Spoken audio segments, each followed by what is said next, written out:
Hey, welcome everyone. Today I am going to do water test of the Samsung Galaxy A13. I am going to spray water on it and let's see can it survive. Keep in mind this phone is not IP53 or IP67 water resistant, so I will not suggest you to do this test at home.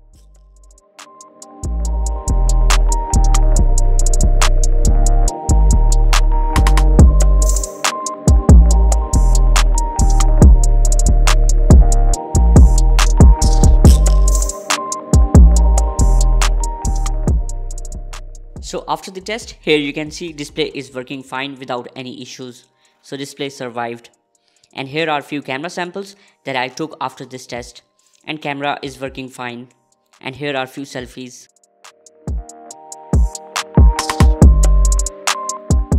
So this was water test of the Samsung Galaxy A13. If you found this video helpful, then please like it and please subscribe to my channel. See you in next video. Take care. Peace for all.